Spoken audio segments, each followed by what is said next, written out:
नमस्कार दोस्तों, एक बार फिर आप सभी का स्वागत हमारे YouTube चैनल देवभूमि विद जीत पर। मैं आज आप लोगों के सामने उत्तराखंड टेस्ट सीरीज 33 लेकर आया हूं।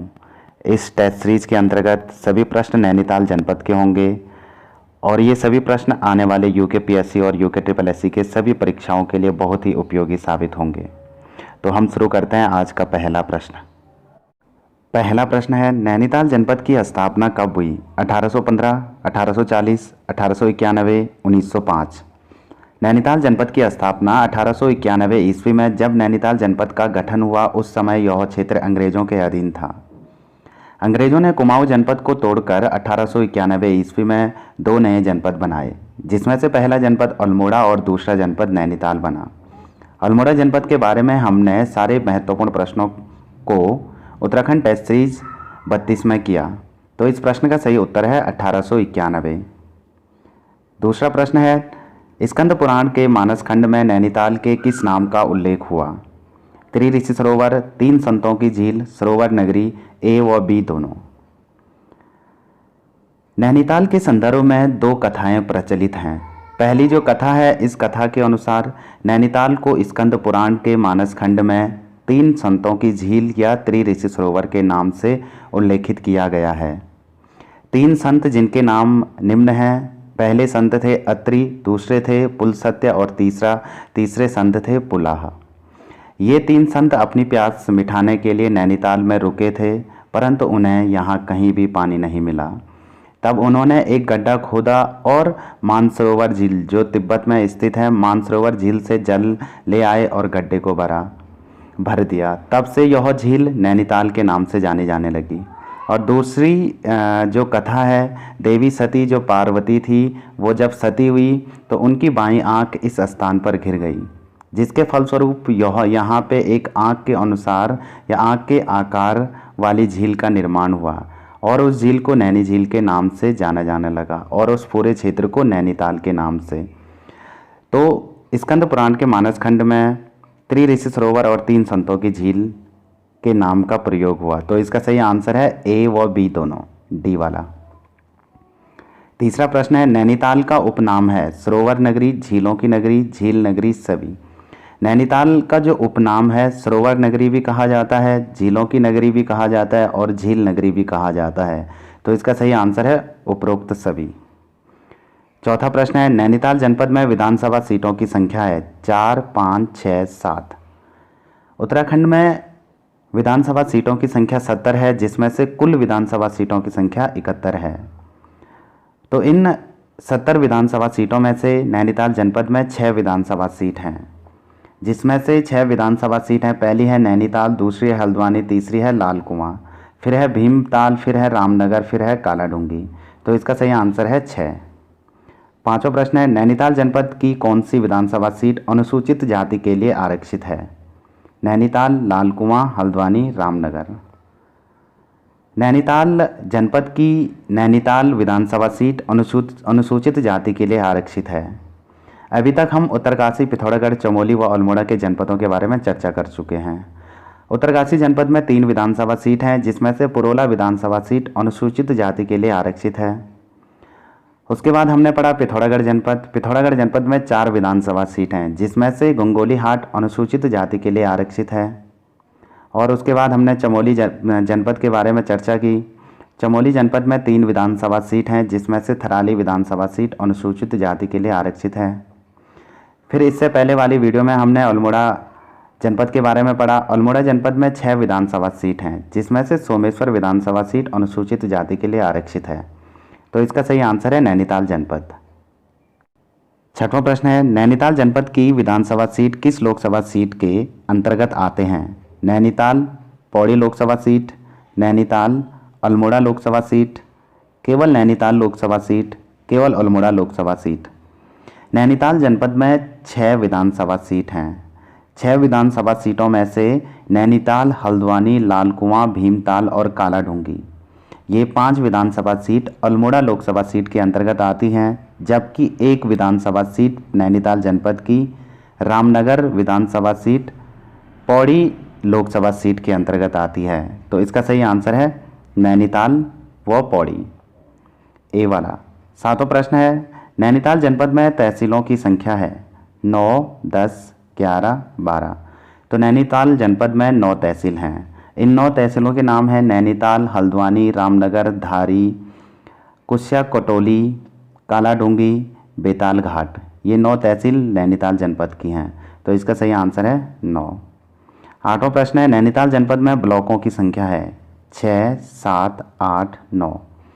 तो नैनीताल जनपद में ब्लॉकों की संख्या है 8, जिसमें से 8 ब्लॉक हैं हल्द्वानी, रामनगर, भीमताल, रामगढ़, कोटाबाग, बेताल घाट, धारी, ओखलकाड़ा। ये 8 ब्लॉक किसके हैं? नैनीताल जनपद के। तो इसका सही आंसर है 8। 9वां प्रश्न है, नैनीताल जनपद का क्षेत्रफल है 70-90 वर्ग किलोमीटर, 30-88 वर्ग किलोमीटर, 42-51 वर्ग किलोमीटर, 80-16 वर्ग किलोमीटर। तो नैनीताल जनपद का जो क्षेत्रफल है यह है 42-51 वर्ग किलोमीटर, 4251 वर्ग किलोमीटर। 10वां प्रश्न है, नैनीताल जनपद राज्य के कितने जनपदों को स्पर्श करता है? 4, 5, 6, 7। तो इसका सही आंसर है ए वाला, 4 जनपदों को। उत्तराखंड राज्य के 7 जनपद ऐसे हैं जो 4 जनपदों को स्पर्श करते हैं, जिसमें से पहला आता है देहरादून, फिर आता है उत्तरकाशी, फिर है टिहरी, फिर है रुद्रप्रयाग, फिर है पिथौरागढ़, फिर है नैनीताल और फिर है चंपावत। नैनीताल जो 4 जनपदों को स्पर्श करता है, ये 4 जनपद हैं उधम सिंह नगर, चंपावत, अल्मोड़ा और पौड़ी। तो इसका सही आंसर है 4। 11वां प्रश्न है, नैनीताल उत्तर प्रदेश के किस जनपद के साथ सीमा बनाता है? पीलीभीत, बिजनौर, मुजफ्फरनगर, मुरादाबाद। उत्तराखंड के 5 ऐसे जनपद हैं जो उत्तर प्रदेश के साथ सीमा बनाते हैं। पूरब से पश्चिम की ओर उनका क्रम है, सबसे पहले उधम सिंह नगर, फिर नैनीताल आता है, फिर पौड़ी आता है, फिर हरिद्वार आता है, फिर देहरादून। ये 5 जनपद हैं जो उत्तर प्रदेश के साथ सीमा बनाते हैं। सबसे ज़्यादा उधम सिंह नगर है, जो सबसे ज़्यादा सीमा उधम सिंह नगर बनाता है उत्तर प्रदेश के साथ, और सबसे कम बनाता है नैनीताल। अब यहाँ पे क्वेश्चन पूछा हुआ, नैनीताल उत्तर प्रदेश के किस जनपद के साथ सीमा बनाता है? और उत्तर प्रदेश के 7 जनपद उत्तराखंड के साथ सीमा बनाते हैं, जिनका क्रम है पूरब से लेकर पश्चिम तक। सबसे पहले पूरब में आएगा पीलीभीत, फिर आएगा बरेली, फिर रामपुर, फिर मुरादाबाद, फिर बिजनौर, फिर मुरादाबाद और फिर आता है लास्ट में कौन? सहारनपुर। ये 7 जिले उत्तर प्रदेश के उत्तराखंड के साथ सीमा बनाते हैं। जो पीलीभीत है, पीलीभीत केवल उधम सिंह नगर के साथ सीमा बनाता है। उसके बाद बरेली आता है, बरेली केवल उधम सिंह नगर के साथ सीमा बनाता है। उसके बाद रामपुर, रामपुर भी केवल उधम सिंह नगर के साथ सीमा बनाता है। और उसके बाद आता है मुरादाबाद, मुरादाबाद भी केवल उधम सिंह नगर के साथ सीमा बनाता है। फिर इसके बाद आता है बिजनौर, बिजनौर उत्तराखंड के 4 जनपदों के साथ सीमा बनाता है। पहला है हरिद्वार, दूसरा है पौड़ी, तीसरा है नैनीताल, चौथा है उधम सिंह नगर। मुजफ्फरनगर जनपद उत्तर प्रदेश का उत्तराखंड के केवल हरिद्वार जनपद के साथ सीमा बनाता है, जबकि सहारनपुर जनपद उत्तर प्रदेश का उत्तराखंड के 2 जनपदों के साथ सीमा बनाता है, एक देहरादून और दूसरा हरिद्वार।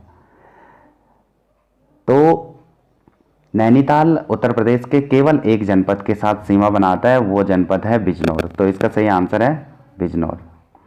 12वां प्रश्न है, कुमाऊं मंडल की स्थापना के समय कुमाऊं मंडल का मुख्यालय कहाँ था? अल्मोड़ा में, नैनीताल में, पौड़ी में, देहरादून में।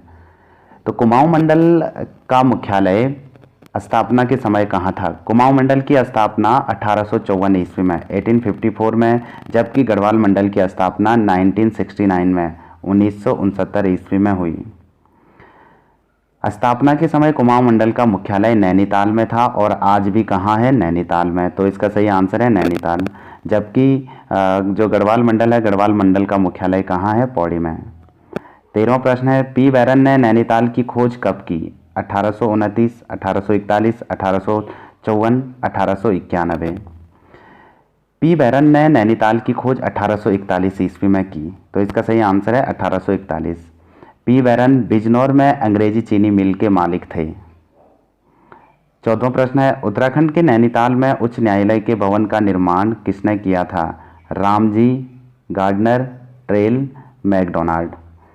1900 ईस्वी में नैनीताल के मल्लीताल में अंग्रेजों ने राजभवन या सचिवालय भवन का निर्माण किया। तथा आज़ादी के बाद 1962 ईस्वी में उत्तर प्रदेश सरकार ने इसे ग्रीष्मकालीन राजधानी के रूप में बनाया और 9 नवंबर सन 2000 के बाद उत्तराखंड राज्य निर्माण के साथ ही यहाँ पे उत्तराखंड का उच्च न्यायालय शिफ्ट कर दिया गया। इस भवन का जो निर्माण है लेफ्टिनेंट गवर्नर सर संटोनी मैकडोनाल्ड ने किया। मैकडोनाल्ड ने इंग्लैंड के बर्मिंघम पैलेस के मॉडल पर बनाया गया। इस भवन पर कुछ समय तक जो नैनीताल की स्कूल है जिसका नाम है ब्रांसडेल स्कूल भी चली थी। तो इसका सही आंसर है मैकडोनाल्ड। 15वां प्रश्न है, नैनीताल झील कितनी पहाड़ियों से घिरी हुई है? 5, 6, 7, 8। जो नैनीताल झील है, नैनीताल झील 7 पहाड़ियों से घिरी हुई है। 7 के नाम है Sher ka Danda, China Peak, Snow View, Alamsariya Kanda, Deopatha, Ayarpata, Manora की पहाड़ी। नैनीताल झील का जो आकार है आंखनुमा और लगभग आम जैसा आकार है। नैनी झील के ऊपरी भाग को मल्लीताल और निचले भाग को क्या कहा जाता है? तल्लीताल। इसी मल्लीताल में उच्च न्यायालय स्थित है उत्तराखंड का। तो इसका सही आंसर है 7। 16वां प्रश्न है, नैना झील में किस प्रकार का शैवाल पाया जाता है? कुकुरमुत्ता, कुकुरमकरी, जूजैंथिया, इनमें से कोई नहीं। तो नैनीताल झील में जो शैवाल पाया जाता है इसका नाम है कुकुरमकरी। 17वां प्रश्न है, नैनीताल की किस पहाड़ी पर अंतरिक्ष के अध्ययन के लिए दूरबीन स्थापित किया गया है? ये यहाँ पे दूरबीन है। मनोरा की पहाड़ी, शेर का डांडा, टिपिन टॉप, आयरपात की पहाड़ी। तो इसका सही आंसर है मनोरा की पहाड़ी। मनोरा की पहाड़ी पे अंतरिक्ष के अध्ययन के लिए दूरबीन स्थापित किया गया है। कहाँ पड़ता है ये? नैनीताल में। 18वां प्रश्न है, नैनीताल जनपद की सबसे ऊंची चोटी है? स्नो व्यू, टिपिन टॉप, नैना पीक, मनोरा की पहाड़ी। तो नैनीताल जनपद की सबसे ऊंची चोटी है नैना पीक। नैना पीक की जो ऊंचाई है 2611 मीटर। 2611 मीटर। 19वां प्रश्न है, हल्द्वानी का प्राचीन नाम है? हल्दुवाड़ी, बमोरी, ए व बी दोनों, इनमें से कोई नहीं। हल्द्वानी गोला नदी के तट पे है। हल्द्वानी में यहाँ पे जो एक वृक्ष होता है जिसका नाम है हल्दू। हल्दू वृक्ष की अधिकता के कारण इस शहर का नाम पड़ा था हल्दुवाड़ी और इसे प्राचीन काल में कहते थे बमोरी। हल्दुवाड़ी और बमोरी 1834 में 1834 ईस्वी में जो कमिश्नर थे जिनका नाम है विलियम ट्रेल यहाँ आए। इनके आगमन पर इसका नाम हल्द्वानी रखा गया। तो इसका सही आंसर है ए व बी दोनों। 20वां प्रश्न है, उत्तराखंड का सबसे बड़ा व्यापारिक नगर कहा जाता है? हल्द्वानी को, रामनगर को, मुक्तेश्वर को, भोपाली को। तो उत्तराखंड का सबसे बड़ा व्यापारिक नगर कहा जाता है हल्द्वानी को। कहाँ पड़ता है ये? नैनीताल में। 21वां प्रश्न है, निम्नलिखित में से कौन सा संस्थान हल्द्वानी में स्थित है? कत्था फैक्ट्री, उच्च शिक्षा निर्देशालय, उत्तराखंड वन पंचायत और वानिकी प्रशिक्षण संस्थान, उपरोक्त सभी। नैनीताल के हल्द्वानी में कत्था फैक्ट्री भी है, उच्च शिक्षा निर्देशालय भी है, उत्तराखंड वन पंचायत और वानिकी प्रशिक्षण संस्थान भी है। तो इसका आंसर होगा सही, उपरोक्त सभी। इन संस्थानों के साथ साथ हल्द्वानी में गोलापार इंटरनेशनल स्टेडियम भी है तथा उत्तराखंड मुक्त विश्वविद्यालय जिसकी स्थापना 2005 में हुई थी और सुशीला तिवारी मेमोरियल हॉस्पिटल भी स्थित है। ये सारे कहाँ हैं? हल्द्वानी में। 22वां प्रश्न है, काठगोदाम का प्राचीन नाम है? बाड़ाखेड़ी, ओडाथली, गोविसाण, कालोडांडा। कालोडांडा लैंसडाउन का प्राचीन नाम है। गोविसाण काशीपुर का प्राचीन नाम है। ओडाथली नरेंद्र नगर का प्राचीन नाम है। बाड़ाखेड़ी किसका है? काठगोदाम का। काठगोदाम का जो प्राचीन नाम है या तो बाड़ाखेड़ी है या इसे बाड़ाखौड़ी भी कहते हैं।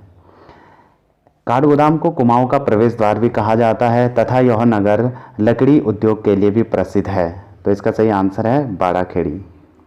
23वां प्रश्न है, काठगोदाम में रेलवे लाइन कब बिछाई गई? 1881, 1882, 1884, 1994। काठगोदाम में रेलवे लाइन 1882 में बिछाई गई और इस रेलवे लाइन की शुरुआत 1884 ईस्वी में 1884 में इसकी शुरुआत हुई तथा इस रेलवे लाइन को बड़ी लाइनों में परिवर्तित कर दिया गया 1994 ईस्वी में। तो इसका सही आंसर है 1882। 24वां प्रश्न है, जिया रानी मेला किस स्थान पर लगता है? काठगोदाम पर, रानीबाग पर, रामगढ़ पर में और भुवाली में। जिया रानी मेला रानी बाग में लगता है, तो इसका सही आंसर है रानी बाग। रानी बाग काठगोदाम में पड़ता है और रानी बाग में एचएमटी हिंदुस्तान मशीन टूल्स भी की एक इकाई थी स्थित थी और इस यहीं पे जिया रानी का मेला लगता है, तो इसका सही आंसर है रानी बाग। 25वां प्रश्न है, उत्तराखंड के किस स्थान में शीत जल मतस्कीय अनुसंधान केंद्र स्थित है? भीमताल, हल्द्वानी, मुक्तेश्वर, रामनगर। तो इसका सही आंसर है भीमताल। भीमताल नगर में एक झील है, इस झील को भीमताल कहते हैं। इस झील का आकार त्रिभुजाकार है। यह झील कुमाऊं व राज्य की सबसे बड़ी झील है। यह झील कमल के लिए प्रसिद्ध है तथा यहाँ पे टरार अनुसंधान केंद्र के साथ साथ शीत जल मतस्कीय अनुसंधान केंद्र भी स्थित है। भीमताल के निकट खुटानी में यशोधर मठपाल द्वारा स्थापित लोक संस्कृत संग्रहालय भी स्थित है, तो इसका सही आंसर है भीमताल। 26वां प्रश्न है, नैनीताल जनपद में स्थित उत्तराखंड की सबसे गहरी झील है? भीमताल, नौकुचिया ताल, खुरपा ताल, हरीश ताल। भीमताल भी नैनीताल जनपद में पड़ता है, नौकुचिया ताल भी नैनीताल जनपद में, खुरपा ताल भी नैनीताल जनपद में, हरीश ताल भी नैनीताल जनपद में पड़ता है। तो नैनीताल जनपद व उत्तराखंड की सबसे गहरी झील है नौकुचिया ताल। इस झील के 9 कोने हैं। ऐसा कहा जाता है कि ये 9 कोने एक साथ नहीं दिखाई देते हैं, तो इसका सही आंसर है नौकुचिया ताल। 27वां प्रश्न है, उत्तराखंड के किस स्थान में क्षय रोग संस्थान स्थित है? हल्द्वानी, भीमताल, मुक्तेश्वर, भुवाली। क्षय रोग संस्थान की स्थापना 1912 ईस्वी में भुवाली में हुई, तो इसका सही आंसर है भुवाली। भुवाली में ही विधि यानी कि कानून विश्वविद्यालय स्थित है। इसकी स्थापना 2010 में हुई, तो इसका सही आंसर है भुवाली। 28वां प्रश्न है, टैगोर टॉप किस स्थान में स्थित है? रामनगर, मुक्तेश्वर, रामगढ़, भुवाली। तो इसका सही आंसर है रामगढ़। रामगढ़ फलों के लिए प्रसिद्ध है तथा यहाँ पे फल संरक्षण केंद्र भी स्थित है। यहाँ पे टैगोर टॉप है। इस क्षेत्र में रविंद्रनाथ टैगोर ने गीतांजलि का कुछ भाग लिखा था, इसीलिए इसे टैगोर टॉप कहा जाता है। यहाँ पे महादेवी वर्मा का संग्रहालय भी स्थित है, तो इसका सही आंसर है रामगढ़। 29वां प्रश्न है, मुक्तेश्वर में भारतीय पशु चिकित्सा संस्थान की स्थापना कब हुई? 1885, 1890, 1900, 1905। मुक्तेश्वर में भारतीय पशु चिकित्सा संस्थान यानी कि इंडियन वेटनरी रिसर्च इंस्टीट्यूट है।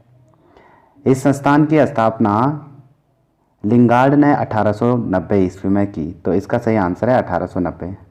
30वां प्रश्न है, घोड़ाखाल में आर्मी सैनिक स्कूल की स्थापना कब हुई? 1955, 1966, 1977, 1988। घोड़ाखाल में आर्मी स्कूल की स्थापना 1966 ईस्वी में हुई, तो इसका सही आंसर है 1966।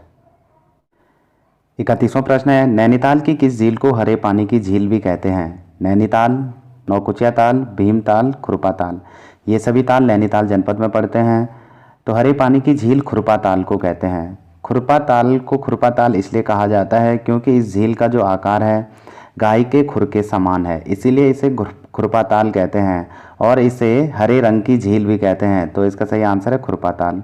32वां प्रश्न है, जिम कॉर्बेट का संग्रहालय स्थित है डिकाला, कालाडूंगी, रामनगर, डिकुली।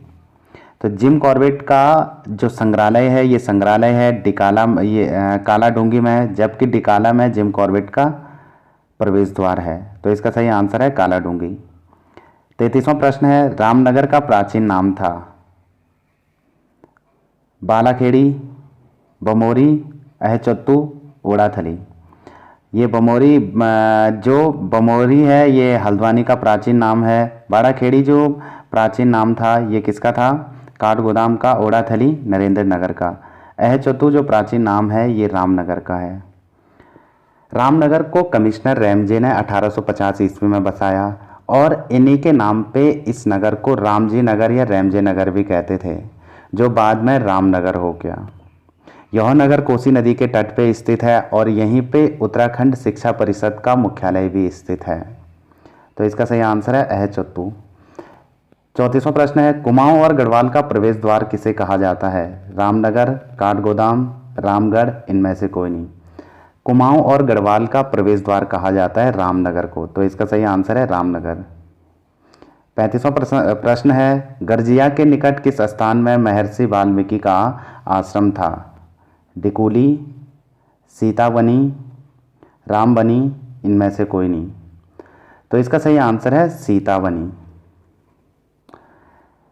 गर्जिया में गर्जिया देवी का मंदिर है। यह मंदिर कोसी नदी के तट पर स्थित है। गर्जिया देवी को उपटा देवी के नाम से भी जाना जाता है। गर्जिया के पास सीतावनी में महर्षि वाल्मीकि का आश्रम था। गर्जिया के पास डिकुली में कत्यूरी की राजधानी थी और डिकुली से बौद्धकालीन मूर्तियां भी पाई गई। तो इसका सही आंसर है सीतावनी। ये वनी है, बनी नहीं। 36वां प्रश्न है, जिम कॉर्बेट में टाइगर प्रोजेक्ट का उद्घाटन किसने किया? कर्ण सिंह, रमेश सिंह, चंदन कुमार, इसमें से कोई नहीं।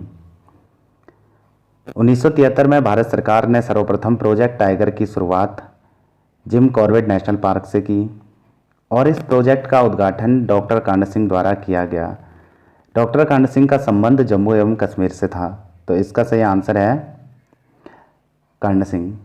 37वां प्रश्न है, रामगंगा नेशनल पार्क का नाम कब जिम कॉर्बेट नेशनल पार्क रखा गया? 1936, 1947, 1956, 1957। कॉर्बेट नेशनल पार्क की स्थापना 1936 में हुई। स्थापना के समय इसका नाम हेली नेशनल पार्क था। यह नेशनल पार्क उत्तराखंड के साथ साथ भारत व एशिया का भी पहला नेशनल पार्क है। आज़ादी के बाद यानी कि 15 अगस्त 1947 के बाद हेली नेशनल पार्क का नाम बदलकर रामगंगा नेशनल पार्क रखा गया। इसके बाद 1957 में रामगंगा नेशनल पार्क का नाम बदल दिया गया और इस नेशनल पार्क का नाम महान प्रकृति प्रेमी जिम कॉर्बेट के नाम पर रखा गया। तो इस रामगंगा नेशनल पार्क का नाम 1957 में जिम कॉर्बेट नेशनल पार्क रखा गया। यह नेशनल पार्क नैनीताल व पौड़ी जनपद में स्थित है। तो इसका सही आंसर है 1957। 38वां प्रश्न है, नैनीताल के किस स्थान में गागर नामक पहाड़ी स्थित है? रामनगर, मुक्तेश्वर, रामगढ़, गर्जिया। रामगढ़ के निकट गागर नामक पहाड़ी स्थान स्थित है। इस स्थान पे गार्गाचार्य ने तपस्या की थी। गागर नामक पहाड़ी की चोटी पर गार्गेश्वर महादेव का मंदिर स्थित है। तो इसका सही आंसर है रामगढ़। 39वां प्रश्न है, हल्द्वानी नगर निगम का जनसंख्या की दृष्टि से उत्तराखंड में कौन सा स्थान है? पहला, दूसरा, तीसरा, चौथा। हल्द्वानी नगर निगम की जनसंख्या की दृष्टि से उत्तराखंड में तीसरा स्थान है। इसका सही आंसर है तीसरा। जबकि पहला स्थान है देहरादून का और दूसरा स्थान है हरिद्वार का। पहला देहरादून हो गया और दूसरा हो गया हरिद्वार। 40वां प्रश्न है, निम्नलिखित में से किस खनिज में नैनीताल प्रथम स्थान पर है? तांबा, लोहा, टिन, चांदी। तो इसका सही आंसर है तांबा। तांबा खनिज के उत्पादन में नैनीताल जनपद उत्तराखंड में प्रथम स्थान पे है। नैनीताल के कालाडूंगी व रामगढ़ क्षेत्र में हेमेटाइट और मैग्नेटाइट दोनों प्रकार के खनिज मिलते हैं या लोहा मिलता है। जबकि तांबे के उत्पादन में पहले स्थान पे चमोली है और टिन के उत्पादन में भी पहले स्थान पे चमोली है और चांदी के उत्पादन में पहले स्थान पे अल्मोड़ा है। तो इसका सही आंसर है लोहा। 41वां प्रश्न है, निम्नलिखित में से किस फसल के उत्पादन में नैनीताल जनपद का प्रथम स्थान है? आलू, जौ, चावल, सभी। नैनीताल निम्न फसलों के उत्पादन में उत्तराखंड में पहले स्थान पर है। इन फसलों के नाम हैं मक्का, चना, मटर, सूरजमुखी, नींबू संतरा व आलू। आलू के उत्पादन में नैनीताल प्रथम स्थान पे है। आलू के साथ साथ मक्का, चना, मटर, सूरजमुखी, नींबू संतरा ये भी हैं। जबकि जौ के उत्पादन में पहले स्थान पे देहरादून है और चावल के उत्पादन में भी पहले स्थान पे देहरादून है तथा दूसरे स्थान पे नैनीताल है चावल के उत्पादन में। 42वां प्रश्न है, 2011 की जनगणना के अनुसार उत्तराखंड की कुल जनसंख्या का कितना प्रतिशत नैनीताल जनपद की है? 18.74%, 6.81%, 9.46%, 8.49%। तो इसका सही आंसर है 9.46%। उत्तराखंड की कुल जनसंख्या का 9.46% अल्मोड़ा नैनीताल जनपद में निवास करती है। 43वां प्रश्न है, 2011 की जनगणना के अनुसार उत्तराखंड के नैनीताल जनपद में महिलाओं की साक्षरता दर में कौन सा स्थान है? पहला, दूसरा, तीसरा, चौथा। तो 2011 की जनगणना के अनुसार महिलाओं की साक्षरता दर में पहला स्थान है देहरादून का। देहरादून में 78.54% महिलाएं शिक्षित हैं। जबकि दूसरा स्थान है नैनीताल का। नैनीताल में 77.29% महिलाएं शिक्षित हैं। तो इसका सही आंसर है दूसरा। और महिलाओं की दृष्टि से उत्तराखंड का अंतिम जनपद है उधम सिंह नगर। उधम सिंह नगर में 64.45% महिलाएं शिक्षित हैं। 44वां प्रश्न है, नैनीताल के शेरवुड कॉलेज की स्थापना कब हुई? 1853, 1857, 1869, 1870। तो नैनीताल के शेरवुड कॉलेज की स्थापना 1869 ईस्वी में हुई। तो इसका सही आंसर है 1869। 45वां प्रश्न है, उत्तराखंड के प्रथम निर्वाचित मुख्यमंत्री का जन्म स्थान है? बलयूटी गांव, सीमल गांव, बुदानी गांव, मदनपुर गांव। नारायण दत्त तिवारी का जन्म 1924 ईस्वी को नैनीताल के बलयूटी गांव में हुआ था। ये बलयूटी गांव हल्द्वानी में पड़ता है। इनका उपनाम विकास पुरुष था। नारायण दत्त तिवारी पहली बार 1976 को तथा दूसरी बार 1984 को उत्तर प्रदेश के मुख्यमंत्री बने। नारायण दत्त तिवारी उत्तराखंड के पहले निर्वाचित मुख्यमंत्री भी रहे थे। तो इसका सही आंसर है बलयूटी गांव। 46वां प्रश्न है, रामनगर किस नदी के तट पर स्थित है? कोसी, कोला नदी, पश्चिमी रामगंगा, पूर्वी रामगंगा। तो इसका सही आंसर है कोसी नदी। कोसी नदी के तट पर बसा है रामनगर। 47वां प्रश्न है, नैनीताल जनपद में जुड़वा घाटी के नाम से प्रसिद्ध हैं? रामनगर व रामगढ़, मुक्तेश्वर व रामनगर, भीमताल व हल्द्वानी। तो नैनीताल जनपद में जुड़वा घाटी के नाम से प्रसिद्ध हैं मुक्तेश्वर व रामगढ़। तो इसका सही आंसर है मुक्तेश्वर व रामगढ़। 48वां प्रश्न है, नीम करोली बाबा का वास्तविक नाम था? लक्ष्मी नारायण वर्मा, लक्ष्मी नारायण शर्मा, लक्ष्मी नारायण चतुर्वेदी, इनमें से कोई नहीं। तो एक स्थान पड़ता है पिथौरा नैनीताल में, स्थान का नाम है भुवाली। भुवाली के निकट गर्म पानी स्थान है। गर्म पानी स्थान में कैंची धाम मंदिर है जो हनुमान को समर्पित है। कैंची धाम मंदिर के संस्थापक हैं नीम करोली बाबा।